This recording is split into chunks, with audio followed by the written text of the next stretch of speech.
Siapa yang percaya bahwa Tuhan Yesus baik? Kasihnya sungguh luar biasa, amin. Oke, kita akan belajar firman Tuhan bersama-sama malam hari ini. Mari kita buka terlebih dahulu Matius pasalnya yang ke-28. Ayatnya kembali saya akan mengajak membaca 18 sampai 20.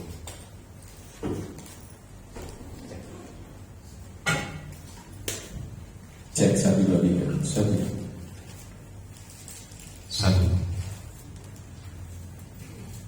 Matius pasalnya yang ke-28, ayatnya yang ke-18 sampai dengan yang ke-20.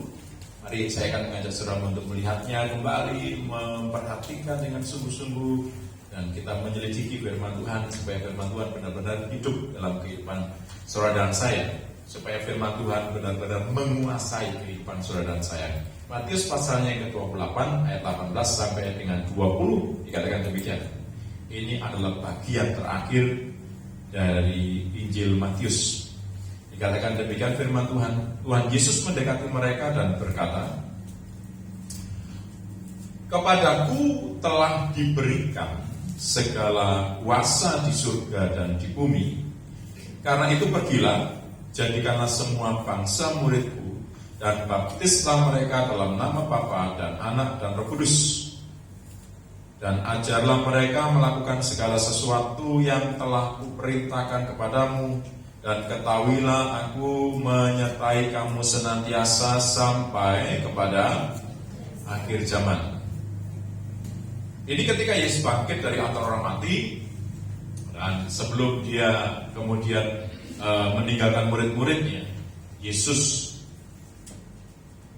kemudian berpesan kepada mereka. Yesus menyampaikan sebuah amanat agung kepada mereka. Firman Tuhan memberitahukan kepada saudara dan saya, Yesus mendekati mereka, Yesus mendekati murid-muridnya. Waktu Yesus dekat dengan murid-muridnya, Yesus bersama-sama dengan murid-muridnya, Yesus berkumpul bersama-sama dengan muridnya. Setelah dia bangkit dari antara orang mati, kemudian dia berkata begini, perhatikan dengan baik, "Kepadaku," Yesus berkata, "kepadaku telah diberikan segala kuasa di surga dan di bumi." Perhatikan, Yesus berkata, "Kepadaku telah diberikan authority, telah diberikan semua otoritas, baik yang ada di surga maupun yang di bumi." Kalau ada seseorang atau satu pribadi dan kemudian berkata begini, "Kepadaku," pada diriku, "telah diberikan segala otoritas, all authority," semua segala otoritas, baik yang di surga maupun yang di bumi, itu menunjukkan apa? Seseorang itu kemudian, kalau saudara melihatnya, seseorang yang berkata, "Kepadaku telah diberikan segala otoritas, segala kuasa atas surga dan bumi," itu menunjukkan kepada saudara dan saya yang membacanya dan mendengarnya, siapa orang itu? Siapa orang itu?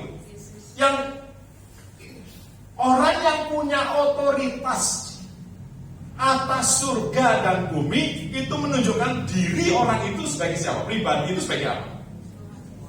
Sebagai Tuhan, sebagai penguasa, sebagai raja. Nah, karena otoritas itu kan berhubungan dengan kuasa, itu berhubungan dengan pemerintahan dong.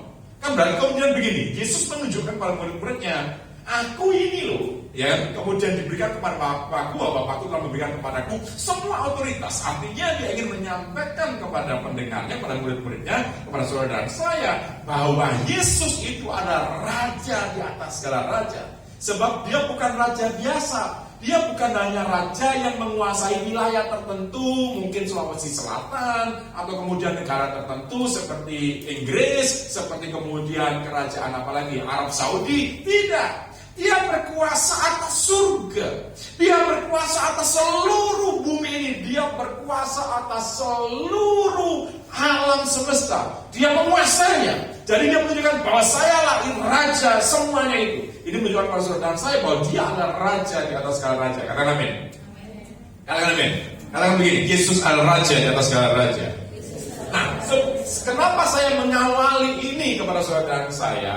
Tolong simak dengan baik, supaya saudara dan saya menyadari, memang ketika saudara dan saya percaya kepada Yesus sebagai Tuhan dan Juru Selamat, maka saudara dan saya disebut sebagai anak Betul tidak? Makanya kemudian dengan berani kita bisa berkata, ya Aba, ya Bapa. Kita diberi keberanian untuk menyebut, memanggilnya sebagai Aba dan Bapa. Kita senang karena dia adalah Bapa kita. Tapi perhatikan juga, memang kemudian kita jadi anak, dia Bapa kita. Tapi sekaligus Bapa kita, Tuhan kita itu adalah penguasa. Dia adalah raja. Dia yang punya otoritas atas segala kekuasaan baik di surga maupun di bumi. Kenapa saya ingin menyampaikan ini? Supaya saudara dan saya punya sikap yang benar di hadapan Tuhan. Saudara dan saya menghargai dia dengan sungguh-sungguh. Bahwa Yesus itu adalah satu pribadi yang luar biasa. Dia adalah Raja kita. Dia adalah Tuhan kita. Dia adalah penguasa atas segala-galanya. Bisa mengerti maksud saya sampai di sini? Baik, jadi sikap hormat kita ketika kau bertemu dengan seorang raja, saudara dan saya nggak boleh sembarangan bertemu dengan dia seenak atau semau kita sendiri ketika menghadap bahwa dia sebagai raja. Saudara masih ingat ketika Esther mau bertemu dengan siapa? Esther ketika mau bertemu dengan suaminya yang adalah notabene suaminya itu juga sekaligus adalah raja. Makanya kan begini, kalau aku tidak dipanggil, sudah ketentuan di negeri ini. Kalau aku tidak dipanggil dan aku menghadap, bisa-bisa aku nanti dihukum mati kalau raja tidak berkenan. Bayangin, pada suaminya begitu, betul tidak? Makanya kemudian ada kehati-hatian. Kenapa kemudian saya ingin menjelaskan ini supaya saudara mengerti lebih dulu bahwa Yesus itu raja. Saudara harus punya sikap hormat. Saya senang banget ketika kalian menyembah Tuhan dengan rasa hormat yang begitu rupa kepada Tuhan. Nah, begini. Setelah kemudian Yesus berkata kepada murid-muridnya, semua otoritas ini, dia ingin berkata, ini raja. Nah, sekarang, perhatikan ini. Jadi suasananya ini selalu merenungkan dulu sebagai kerajaan. Saudara dan saya ini berada di kerajaan. Dan memang kita ada dalam kerajaan, yaitu kerajaan Allah, kerajaan surga, kingdom of God, saudara dan saya ini. Nah, perhatikan. Sekarang kemudian mereka mengerti bahwa di depan mereka tahu bahwa yang lagi berkata ini adalah seorang raja yang punya otoritas, bukan hanya otoritas yang hanya sebagai negara, tapi otoritas atas seluruh alam semesta. Perhatikan ini, ketika kemudian dia berkata, aku ini raja ya. Kemudian dia berkata, pergilah, jadikanlah semua bangsa muridku. Pemahaman saudara apa? Seorang raja. Terus dia ngomong kepada apa ini? Bukan rakyatnya, ini itu bukan rakyat biasa. Kalau rasul-rasulnya itu adalah sudah kayak levelnya itu apa? Menteri-menterinya, jenderal-jenderalnya, orang-orang yang hebat kepada dia. Lalu dia berkata, pergilah, jadikan semua bangsa muridku. Itu apa artinya? Apa artinya? Sebuah mandat, sebuah perintah. Dan itu orang harus mengerti ketika kemudian ini karena kita membacanya kan kita tidak mengerti situasinya, tidak mengerti latar belakangnya, sehingga kita menganggapnya enteng.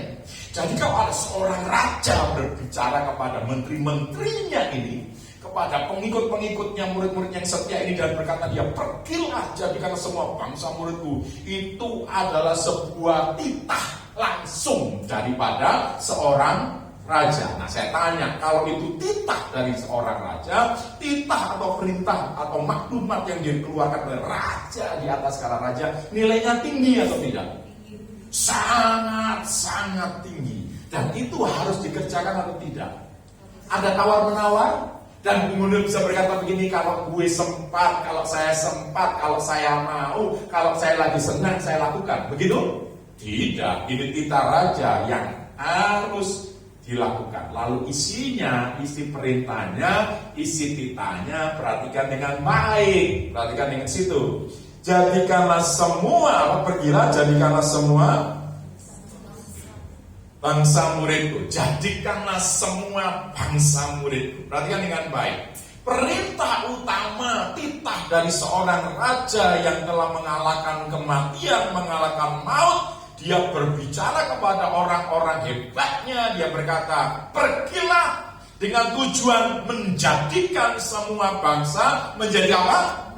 Murid Yesus. Tolong perhatikan dengan baik. supaya saudara dan saya tidak miss dalam mengerti kebenaran firman Tuhan. Kalau kita tidak mengerti atau salah pemahaman, maka kita salah mengerjakan sebuah perintah. Kita salah mengerjakan sebuah maksud dan tujuan karena kita tidak mengerti perintahnya. Perintahnya sangat jelas bahwa menteri-menterinya ini, orang-orang hebat ini disuruh pergi dengan tugas utama, yaitu menjadikan semua bangsa menjadi murid Yesus, murid Tuhan, muridnya raja di atas segala raja yang memberikan perintah tadi. Tolong dengar dengan baik. Perhatikan ini, bahwa kemudian orang-orang percaya, hamba-hamba Tuhan, gerejanya dipanggil adalah supaya dia pergi untuk memuridkan orang. Sebab kemudian karena salah pengertian, salah pemahaman, kemudian gereja hanya ngumpulin orang. Gereja hanya ngumpulin jemaat. Gereja tidak memuridkan orang-orang yang ada di dalamnya. Makanya menjadi suatu kerinduan buat saya secara pribadi, sebagai hamba Tuhan. Saya rindu bahwa di tempat ini terjadi yang namanya pemuridan. Setiap saudara dan saya, setiap anak-anak Tuhan, orang-orang yang kemudian lahir baru di tempat ini, kalian mesti jadi murid Tuhan. Saya tidak akan menjadi cukup puas kalau kalian hanya jadi jemaat biasa, tapi kalian semuanya harus jadi murid Tuhan. Katakan, saya harus jadi murid Tuhan. Yang keras, saya harus jadi murid Tuhan. Oh, ini sebuah keseriusan. Murid itu tidak hanya kemudian kalau mau senang, kamu mau datang, tidak senang, tidak datang. Enggak. Murid punya keseriusan. Murid punya sebuah kerinduan untuk dia terus bertumbuh. Dia menjadi seperti yang Tuhan ingin, yang Tuhan maksudkan dalam kehidupannya. Jadi perhatikan ini dengan baik, bahwa saudara dan saya dipanggil untuk menjadi murid, yang kemudian kalian harus memuridkan orang lain. Perhatikan, kalau kalian yang baru, kalian yang kemudian baru dibaptis, lahir baru, kalian akan dimuridkan di tempat ini. Lalu setelah itu yang lama-lama harus memuridkan orang lain. Saya rindu bahwa nanti kalau kalian keluar dari tempat ini, tahu kalian sudah nanti pergi kemana, kalian jadi guru, kalian bekerja di tempat yang mana, atau kalian bertemu dengan jodohmu yang takut akan Tuhan. Amin. Nah, yang amin kok malah yang sudah punya suami. Ini loh, berarti kalian kemudian pergi kemana, tapi kalian tetap sudah, masih kalian pergi, dirilis dari tempat ini, kalian diutus, kalian sudah jadi murid yang kemudian tetap kuat di hadapan Tuhan dan kemudian bisa memuridkan orang lain. Jangan sampai seperti ini biasanya. Kalau di sini menggebu-gebu semuanya, wah, on fire, luar biasa. Apalagi pulang dari Lolai, itu seperti apa ini, balon yang baru diisi dengan gas. Wah, luar biasa. Terbang itu indah. Tapi begitu beberapa hari, beberapa minggu lalu kempes lagi. Gak ada daya juangnya lagi. Apalagi kalau kemudian pulang kampung, kemudian ketemu di lingkungan yang lamanya, gak kemudian apinya tetap menyala, dia menjadi pudar, gak kelihatan lagi. Saya rindu kalian dimanapun berada, mau di kampung, mau di gunung, mau di kota, mau di laut. Ngapain di laut? Ya kan, saudara semuanya menjadi murid Tuhan yang kuat di dalam Tuhan. Katakan amin. Haleluya. Nah, perhatikan ini, sekarang kita beranjak bersama-sama bahwa tujuannya semuanya dimuridkan. Saudara harus jadi murid. Siap jadi murid? Dari memulai pekerjaan Tuhan di tempat ini, saya sudah menyampaikan kepada yang ada di tempat ini, kalian harus jadi murid. Dari jemaat di sini, jemaat yang jadi murid. Kalau memang kemudian, maaf ya, saya sering kali mengulang itu. Kalau kalian tidak bisa bertumbuh dan bisa jadi murid di sini, carilah tempat yang lain, rumah yang lain, supaya kalian bisa bertumbuh. Karena percuma kalau sudah di tempat ini kalau nggak bertumbuh dan tidak jadi murid. Kalau kalian bisa menemukan di tempat yang lain dan tempat itu lebih subur dan kalian bisa lebih bertumbuh dengan baik, bertunas dan berbuah, bagi saya tidak jadi masalah sepanjang kalian bertumbuh di hadapan Tuhan. Makanya kemudian harus serius di tempat ini, semuanya jadi murid Tuhan. Katakan amin. Kasih tahu serius ya jadi murid Tuhan.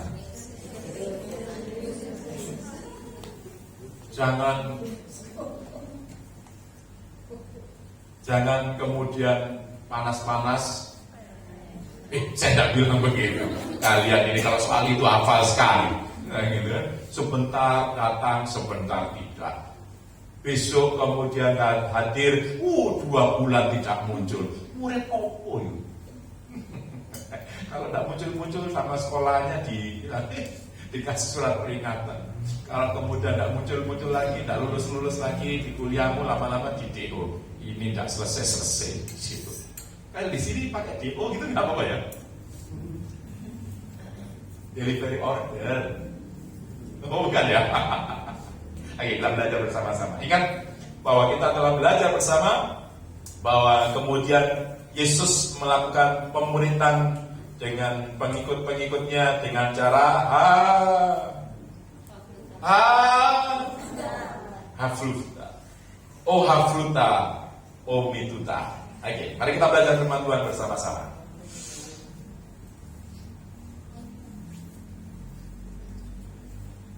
Kita telah belajar bersama beberapa Kamis yang lalu, jadi agak terkendala, masih tertunda beberapa waktu lamanya. Terus kemudian kita kembali belajar sini. Nah, hafruta, kemudian saya ingin menjelaskan kepada saudara, jadi sebuah pemuritan dalam sebuah konteks membangun persahabatan. Jadi pemuritan dalam bangunan dalam kerangka menjadi sahabat, persahabatan seorang dengan yang lainnya. Saya coba menjelaskan paling bagus ada kelompok kecil 2 atau 3 orang. Makanya Yesus mengutus murid-muridnya berdua. Jadi 2 orang. Kita belajar bersama-sama. Yesus mengawali pemuritan dengan murid-muridnya Yohanes Pembaptis, yaitu di sana ada Yohanes dan Andreas. Perhatikan ini supaya saudara menjadi jelas. Yohanes dan Andreas itu orang dari kampung yang sama. Ya, kalau saudara di Galilea, mereka orang dari kampung yang sama di daerah Kapernaum. Saudara perhatikan, Andreas adalah bersaudara dengan Simon Petrus. Yang Yohanes itu bersaudara dengan Yakobus, kakak adik. Dan mereka akan kemudian lihat waktu suatu kesempatan Yesus memanggil mereka sedang menjala ikan bersama-sama. 4 orang ini, Yakobus dan Yohanes, Petrus dengan Andreas, bersaudara ini, mereka bersama-sama. Jadi mereka sudah mengenal dari awal. Mereka kakak adik, mereka bersaudara, dan mereka dalam lingkungan yang sama, yang sehari-hari pekerjaannya sama. Mereka menjadi nelayan. Jadi perhatikan ini, persahabatan mereka itu sudah terbangun lama sekali. Sejak mereka mungkin dari kecil main kelereng sama-sama, main apalagi ini sama-sama, main poi sama-sama. Jadi memang sudah terbentuk kedekatan mereka. Mereka bukan bertemu dari awal kemudian sudah sama-sama besar, pekerjaan mereka sama. Lalu mereka kemudian dipanggil oleh Tuhan untuk menjadi muridnya. Jadi perhatikan ini.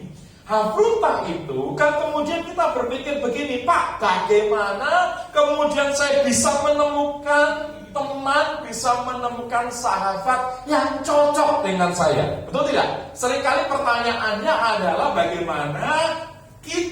bagaimana kamu menemukan sahabat yang cocok kan buat kamu? Ada yang kata gak sih malam hari ini? Ya kan kita pengennya ketemu dengan cocok. Berarti gini, perhatikan dengan baik. Tidak perlu memikirkan soal cocok atau tidak cocoknya lebih dulu. Jangan kemudian mencari teman itu, mencari sahabat karena cocok. Perhatikan ini. Orang suami dan istri saja, apa langsung cocok waktu menikah? Waktu menikah awal-awalnya langsung cocok? Ya mungkin 1 hari, 2 hari karena pengantin baru seneng kan. Lihat kemudian beberapa bulan berikutnya, bahkan ada yang sampai belum beberapa bulan, baru kemudian beberapa hari, beberapa minggu baru ketahuan bulannya. Enggak? Dulu kalau pacaran kan dilihatkan yang baik-baiknya saja. Begitu sudah menikah, begitu balik, kan? Jadi gitu, tidak langsung cocok. Tapi kan harus memulainya lebih dulu. Cocok dulu atau kemudian menikah dulu. Kemudian kecocokannya berjalan dalam pernikahan. Bagaimana? Cocok dulu, semuanya 100% cocok, lalu kemudian menikah, atau kemudian menikah yang belum sama-sama cocok 100%, lalu kemudian mulai saling mencocokkan partnya satu dengan yang lain. Kan kemudian kita waktu kemudian menikah menjadi suami dan istri, kita kemudian terus-menerus mencocokkan, kan? Begitu. Makanya dalam mencari sahabat, karena ini penting sekali. Kalau saudara dan saya kemudian mau menjadi murid dalam kerangka menjadi seorang sahabat yang satu dengan yang lainnya, saudara mesti menemukan dulu orangnya. Saudara mesti membangun hubungan dulu dengan orang itu. Kemudian dalam perjalanannya baru mencocokkan seorang dengan yang lainnya. Kita ini tidak bakalan cocok satu dengan yang lainnya. Sama begini. Ketika kalian masuk kuliah di UC, University Cokro Aminoto, UC, itu sama. Kalau kemudian kalau kamu Surabaya, orang tanya, kuliah di mana? Orang bilang, UC, itu bangga itu. Keren sekali. Sebab UC-nya Universitas Ciputra. Itu yang mahal, yang terkenal. Jadi kalau kalian kemudian di mana, ketemu orang tanya kamu dulu kuliahnya di mana? Jangan bilang Uncok. Jangan. Itu kemudian, wah, akhirnya kakak itu. Kalau kemudian tanya, kamu kuliah di mana? UC. Lagi, wah hebat kamu ya, pasti anaknya orang kaya kamu, kan gitu kan? Karena yang kuliah di Universitas Ciputra itu kebanyakan orang-orang kaya, taipan, laupang, orang-orang. Jadi kalau kalian ditanya nanti, ingat ya, yang kuliah di Uncok, jangan bilang kalian kuliah di, tapi bilang kalian kuliah di, kan gak ada yang bohong toh, ya kan? Universitas Cokro Aminoto kan disingkat UC kayak gitu. Keren sekali. Haleluya. Waktu kalian kemudian masuk kuliah, yang satu dari Malili, satu dari Malang, Malang C, satu dari Wotu, satu kemudian tidak tahu dari mana, yang tidak ada sinyalnya di sana. Terus kalian kumpul, langsung jadi sahabat. Langsung jadi sahabat? Enggak kan?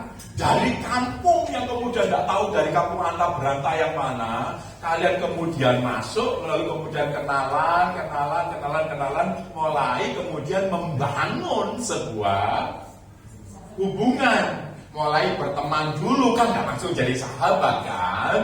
Teman berteman dengan banyak orang, lalu dalam perjalanan kemudian saling mencocokkan satu dengan yang lainnya. Lalu lama-lama kemudian kita mulai tahu ini yang bisa dijadikan sahabat, kan gitu kan. Yang bersahabat gitu. Nah demikian juga ketika saudara dan saya, ketika kalian anak di sini, bagaimana kalian mau membangun sebuah hubungan dalam pemuritan menjadi hafruta di tempat ini. Bangun dulu persahabatannya. Nggak perlu kemudian mesti cocok. Justru bagus kalau kemudian nggak cocok. Yang satu keras kepala, yang satunya kemudian baperan. Oh itu bagus sekali. Supaya banyak berantemnya maksudnya kan gitu. Oke, berikan dengan baik. Mari kita belajar kemudian bersama-sama. Saudara kemudian mesti menemukan, maksudnya membangun dulu. Jangan cari nunggu yang kemudian mesti cocok. Mulai saja lebih dulu. Soal kenal dan tidak kenal awalnya belum ada kedekatan, lalu kemudian sudah mulai membangunnya. Nah ini penting sekali. Hafruta ini bukan persahabatan biasa. Bilang dengan saya, hafruta bukan persahabatan biasa. Hafruta adalah persahabatan yang bersifat ilahi. Jadi mesti diperhatikan dengan baik. Dalam hidup saudara sehari-hari, saudara persahabatan biasa. Satu kos, satu tempat kuliah, satu tempat kerja, saudara bersahabat dengan orang itu. Itu biasa sehari-hari. Tapi saudara dan saya mesti menaruh dalam kerangka berpikir saudara, bahwa ketika saudara berhafruta, saudara mesti mengerti bahwa hafruta itu adalah persahabatan yang bersifat ilahi. Yang kemudian ingin membangun manusia secara rohani dengan sungguh-sungguh dalam kehidupannya, yang kemudian bertumbuh bersama-sama di dalam kasih dan kemurahan Tuhan. Perhatikan dengan baik bahwa persahabatan ini bukan seperti tadi saya jelaskan, bukan persahabatan yang biasa yang seperti kalian telah alami sekarang ini. Saudara mesti mengerti bahwa persahabatan ini berasal dari Tuhan. Buka minat saya sudah kirim pada saudara tempoh hari. Matius pasal 18. Matius pasal 18 ayatnya yang ke-20.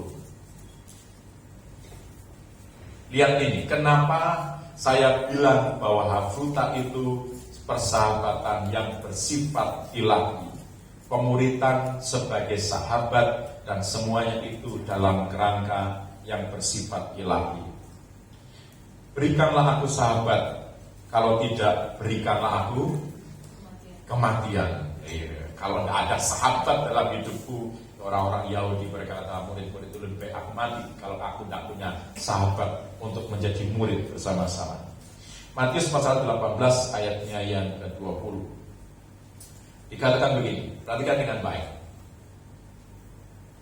Sebab di mana 2 atau 3 orang berkumpul dalam namaku, di situ aku ada di tengah-tengah mereka.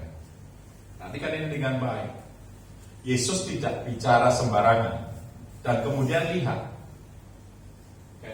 Kayaknya egonya. Perhatikan dengan baik bahwa kemudian kenapa Yesus memakai kalimat seperti ini atau kata seperti ini? Sebab di mana 2 atau 3 orang berkumpul dalam namaku, dikatakan begini, di situ aku ada di tengah-tengah mereka. Perhatikan dengan baik. Jadi kalau keluarga kemudian orang menghubungkan keluarga, tunggu dulu, jangan keburu ke sana. Lihat ini bahwa kemudian dalam keluarga suami dan istri ini 2-3 orang berkumpul dalam namaku. Kenapa Yesus tidak berkata begini? Kalau kemudian kamu ada 20 atau 50 orang berkumpul dalam namaku, di situ aku ada.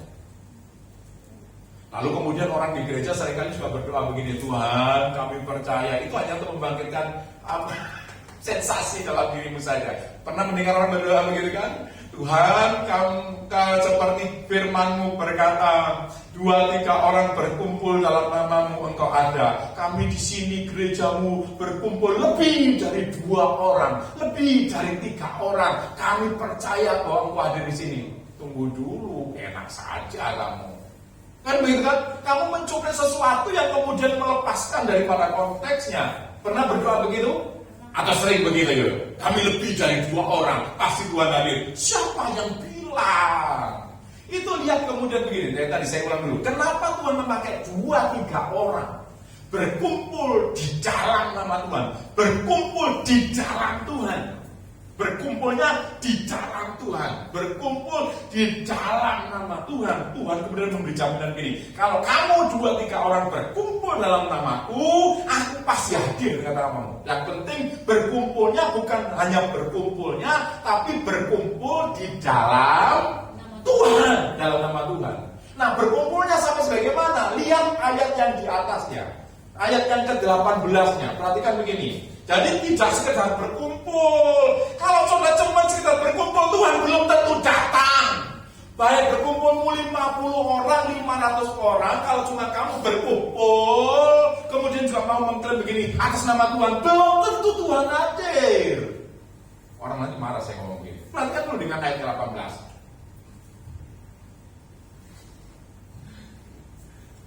Aku berkata kepadamu, sesungguhnya apa yang kamu ikat di dunia ini akan terikat di surga, dan apa yang kamu lepaskan di dunia ini akan terlepas di surga. Lihat ini kemudian dia berkata, kamu mau jadi murid 2 orang, 3 orang, kamu punya otoritas seperti ini.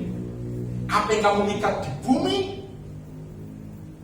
akan terikat di surga. Apa yang kamu lepaskan di bumi itu terlepas di surga. Jadi ada otoritas yang tadi Tuhan berikan tadi, otoritas atas surga dan kemudian atas bumi tadi, itu diberikan pada murid-muridnya. Perhatikan ayat 19. Ayo baca sama-sama. 1, 2, 3. Tunggu. Wah, yang keras gitu loh. Bacanya kayak orang lapar. Yang keras. 2, 3.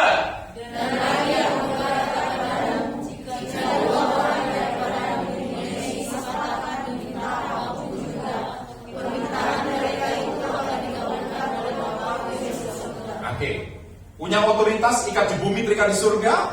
Lepas di bumi, lepas di surga. Apa kemudian dua berkumpul, Tuhan pasti hadir. Itu kerangkanya. Dalam kerangka berkumpul bagaimana? Kata kuncinya apa? Halah, saya sudah kirim loh di WA group. Kata kuncinya sepakatnya Pak Bu. Tolong dengar baik. Kata kuncinya itu sepakatnya.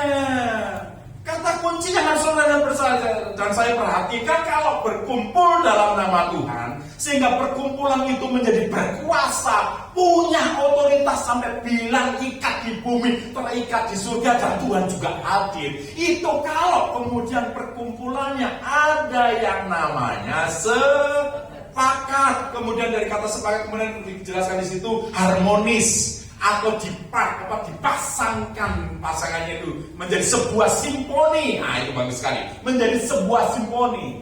Jadi berbeda, alat musik berbeda, ada drum, ada keyboard, ada bass, bunyinya beda-beda, dan kemudian alatnya juga beda. Yang suatu dipukul dengan keras, tapi tolong jangan terlalu banyak pukul, itu simbal, sakit telinga gua.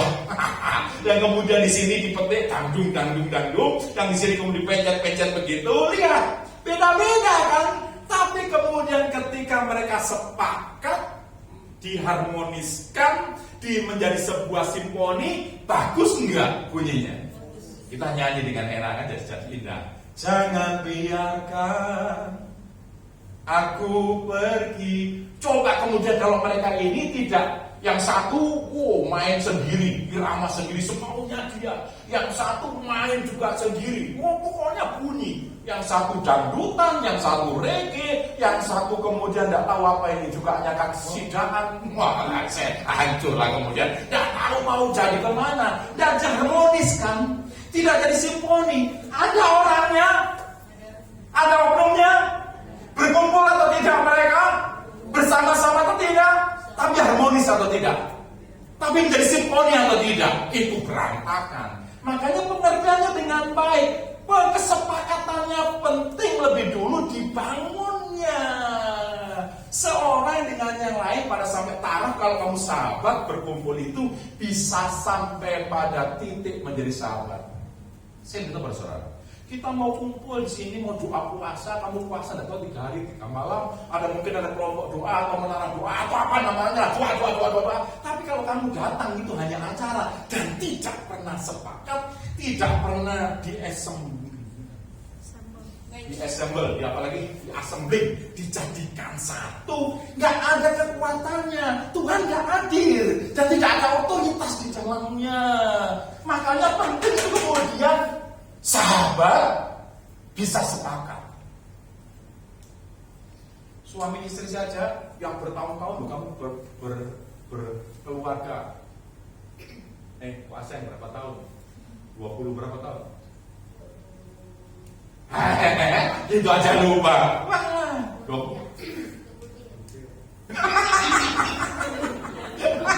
Mengiyakan saja. Wih, berarti habis ini pesta besar. Perkawinan perak, ya kan? 25 tahun. Masa bapak dulu kawin perak di Southern Rai, ini bos besar kemudian ndak di Southern Rai. Wah, pasti dia nanti sewa gedung yang lebih bagus. 23 tahun. Bisa kemudian kalau berdoa langsung sepakat. Rahel berapa tahun? 12 tahun. Lebih banyak sepakatnya atau lebih banyak tekak layarnya? Christine Tan, dia pikir gini, sepakat itu apa ya Pak? Kayaknya belum terwujud. Ibu Pahwa sama ibu banyak ributnya atau banyak sepakatnya? Sepakat. Tahu. Padahal yang saya tahu juga banyak ributnya juga. Ya toh, untuk mencapai satu kata titik temu sepakat itu belum tentu gampang. Seorang dengan yang lain menyikapi yang namanya pelayanan. Apa langsung ketemu pelayanan? Oke, jangan pelayanan. Penyembahan, langsung kemudian ketemu penyembahan gambar yang sama? Enggak kan? Mesti ngomong terus. Nggak bisa begitu, Papi. Nggak bisa begitu, Me. Nggak bisa begitu, Papa Noel. Mesti begitu, terus ngomong dulu baru kemudian, oh ya, baru menemukan dan baru bisa menyepakatinya kan. Pelayanan itu belum tentu sepakat kita. Nah, apa gunanya melakukan sesuatu yang terlihat rohani tapi nggak ada sepakat di dalamnya. Makanya buat saya pribadi, saya tidak begitu suka dengan banyak acara kalau belum mencapai titik sepakat dulu. Sepakat dulu, kemudian kita berdoa bersama-sama yuk. Sepakat dulu, mari kita bekerja bersama-sama dulu yuk. Kemudian bekerja bersama-sama, sepakat dulu. Jangan kemudian berdoa yang satu ke kanan, satu ke kiri, itu jadi bingung ini. Kirim rumus malaikat yang dikirim, yang satu mau ke kanan, satu mau ke kiri, nggak gitu kan? Kayak seperti itu. Makanya kuncinya adalah sepakat, menjadi harmonis, yang seorang terhadap yang lain, menjadi kemudian ada titik temu di dalamnya, sehingga kemudian kalau sepakat, keren sekali. Lihat ini, Tuhan tidak berkata dalam jumlah yang besar. Tadi katakan di ayat 20, kalau kamu 2-3 orang berkumpul tadi, makanya saya bilang, Hafruta itu bukan persahabatan biasa. Ayo lagi ya, Hafruta bukan persahabatan biasa. Yang keras, Hafruta bukan persahabatan biasa. Hafruta adalah persahabatan yang bersifat ilahi. Sehingga ketika kamu berkumpul berdua, perhatikan ini, kalau kamu kemudian sepakat, itu Tuhan hadir. Kamu berkumpul di dalam nama Tuhan Yesus, Tuhan hadir. Kalau Tuhan hadir, wah, kamu mengerti. Raja di atas segala raja, tadi saya bilang otoritas yang punya otoritas, lalu hadir di pertemuanmu yang 2 orang. Bukan itu sebuah pertemuan yang luar biasa, betul tidak? Daripada apa gunanya KKR jumlah besar, tapi Tuhan gak hadir. Nggak ada otoritas kerajaan surga, tapi kamu 2 orang cuma di kos-kosan, di tempat kosmu. Tempat kosmu yang sempit, yang pengap, yang panas, yang kamu kemudian berkeringat di dalamnya. Aroma terasi tercampur dari situ, padahal tidak ada terasi. Itu sepatumu karena sudah berapa hari nggak dicuci, kan? Tapi kamu bisa sepakat dalam bilik yang sama, dalam ruang yang sempit dan menyesakan, tapi kemudian kalian dikumpul sebagai sebagai anak-anak Tuhan dalam kemudian sebuah hafruta. Itu keren sekali. Biar kos-kosanmu kecil, yang satu bayar, yang satu tidak bayar karena numpang. Tapi kalau kamu bisa sepakat, makanya penting. Nih, 3 orang bisa sepakat enggak? Satu di sini, satu di sini, satu di sini. Lebih banyak sepakatnya atau lebih banyak berantemnya? Jangan tanya dia, lebih banyak berantemnya. Coba kalau kamu bisa sepakat dalam kelompok kecil, Tuhan hadir Pak, Tuhan hadir Bos. Jadi tidak perlu mikir yang kemudian jumlah besar, kumpulan besar, ibadah baru kamu semangat. Kalau kemudian Kamis atau hari Minggu baru kamu semangat.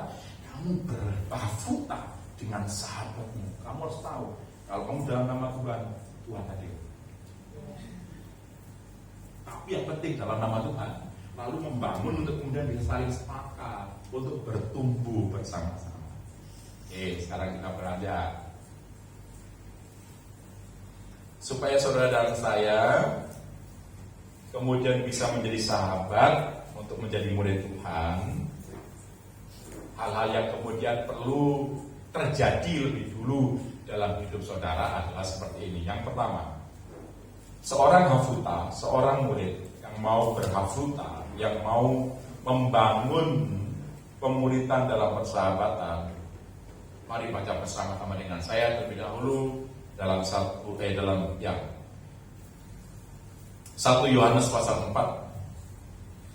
1 Yohanes pasal 4 ayatnya yang ke-10 dan 11. 1 Yohanes. Ini beberapa hal, ya istilahnya syarat. Kalau saudara dan saya mau membangun persahabatan, mau membangun pemuritan dalam konteks sebagai sahabat. 1 Yohanes pasalnya yang ke-4 ayatnya yang ke-10 dan yang ke-11. Sudah dapat? Yang pertama yang saya ingin jelaskan, syarat untuk seseorang menjadi murid dan kemudian membangun persahabatan. Yang pertama, orang-orang tersebut harus mengalami kasih Tuhan. Jadi syarat yang pertama, setiap orang yang mau membangun Hafruta sebagai seorang sahabat, orang-orang tersebut harus mengalami kasih Tuhan atau mengalami kasih Kristus. Coba lihat di sini, katakan begini. Inilah kasih itu. Bukan kita yang telah mengasihi Allah, tetapi Allah yang telah mengasihi kita dan telah mengutus anaknya sebagai pendamaian bagi dosa-dosa kita. Saudara-saudaraku yang kekasih, jikalau Allah sedemikian mengasihi kita, perhatikan ini garis bawahi, maka haruslah kita juga saling mengasihi. Kalau mau membangun Hafruta, pemuritan dalam persahabatan, setiap orang tadi ya memang harus lahir baru dan jadi mengalami kasih Tuhan terlebih dulu dalam hidupnya. Firman Tuhan mengatakan, saudara dan saya itu bahwa bukan lebih dulu mengasihi Tuhan, tapi Tuhan yang lebih dulu mengasihi saudara dan saya. Setiap saudara dan saya, kenapa penting kemudian kita bertemu atau mengalami kasih Kristus? Kalau saudara dan saya mengalami kasih Kristus, sehingga hidupmu diubahkan oleh kasih Kristus. Kamu tahu apa artinya dikasih oleh Tuhan? Sebab kamu mengalaminya. Sebab kalau kamu tidak pernah mengalami kasih, kamu dan saya tidak mungkin bisa mengasihi orang lain. Nangkep sampai di sini.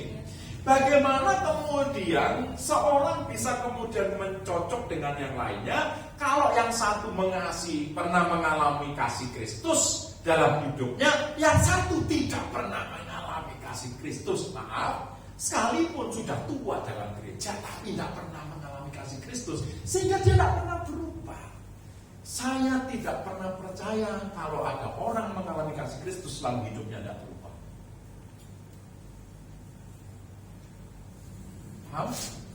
Saya tidak percaya kalau orang tidak pernah dalam hidupnya tidak berubah kalau dia pernah mengalami kasih Kristus. Setiap orang yang mengalami kasih Kristus pasti hidupnya berubah, sebab dia mengalami dan dipenuhi kasih Kristus. Mengerti maksud saya? Jadi saudara saya mesti dipenuhi dulu, mengalami kasih dulu di hadapan Tuhan. Nah, perhatikan ini, orang mau jatuh bangun, dongkar balik di hadapan Tuhan, nangis-nangis, kalau dia tidak berubah, berarti hidupnya belum mengasihi Tuhan. Kalau orang bisa mengalami kasih Tuhan, pasti dia bisa mengasihi orang lain.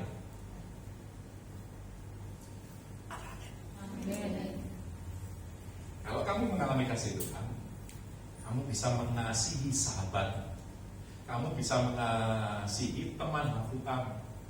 Kalau kamu tidak bisa, belum pernah mengalami kasih Tuhan, sulit. Jadi makanya syaratnya untuk Hafruta, kamu mengalami kasih Tuhan.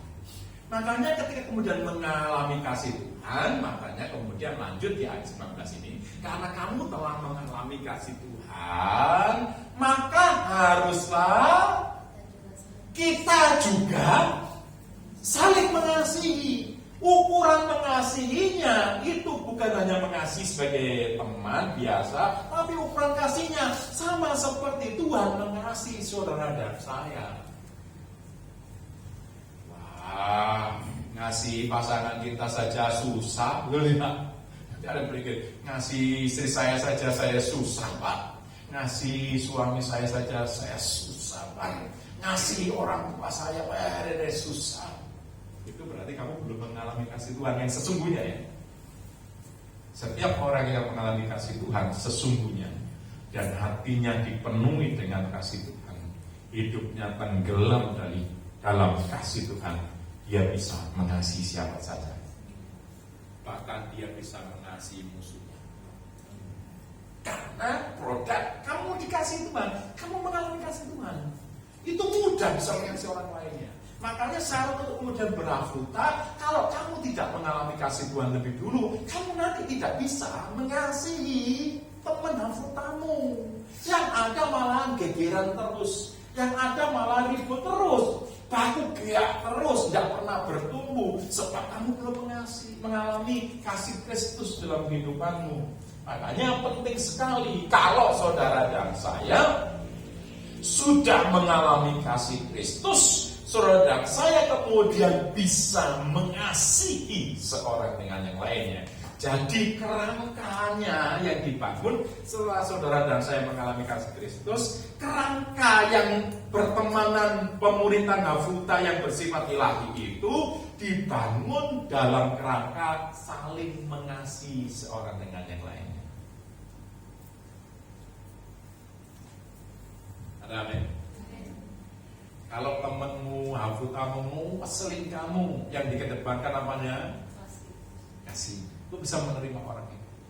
Kalau kamu belum pernah mengalami kasih, yang ada kemudian malah ribut. Jangan kok begitu, saling menuntut. Tapi kalau kasih itu tidak menuntut.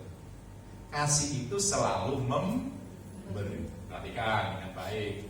Pasang telinganya, buka rambut tuh begini, kasih pandu supaya dengar telinganya. Kasih itu tidak menuntut. Tapi kasih itu selalu memberi. Karena kasihnya Tuhan kepada saudara dan saya, Dia memberi anaknya yang tunggal. Dia tidak menuntut kita baik dulu, baru kemudian kita dikasihi. Karena Dia mengasihi kita, Dia memberikan anaknya yang tunggal ketika kita masih berdosa. Kita diberi pengampunan, bagian itu. Kemudian setelah saudara dan saya menerima itu, kan kasih itu sudah ada dalam dirimu. Omong kosong kalau ada orang Kristen lahir baru, sudah dibaptis, bahkan kemudian sudah penuh dengan Roh Kudus, lalu tidak bisa mengasihi orang lain. Berdoanya begini, Tuhan beri kekuatan buat saya untuk mengasihi orang ini. Kelihatannya baik kan? Beri kekuatan atau kemudian tolong saya untuk mengasihi dia. Ya kelihatannya rohani, tapi salah doa. Sebab kasih itu sudah ada di dalam. Untuk mengasihi itu tidak perlu minta kekuatan, tidak perlu kemudian doa puasa. Kalau mengasihi itu tinggal melepaskan saja. Saya datang sama dia, saya berkata, Sali, marah kemarin sama kamu. Saya minta maaf sama kamu. Saya melepaskan kasih buat dia. Selesai. Mengerti? Mengerti? Itu sama kan berdoa begini. Ini ada orang lapar, kita berdoa rohani sekali. Di meja makanmu yang kemudian penuh dengan makanan mewah. Ada pesen dari Pizza Hut yang berapa meter? Panjang. Terus tidak tahu makanan apa lagi. Meja makan. Terus berdoa, Tuhan berkati janda-janda, yatim piatu, supaya mereka juga dicukupkan dan makan diberkati seperti kami. Dodol, bungkus mie itu pizzamu, lalu pergi ke tempat kosnya dia. Sani, kamu sudah makan? Belum. Nih, berkati. Tidak usah doakan kelihatan rohani sekali.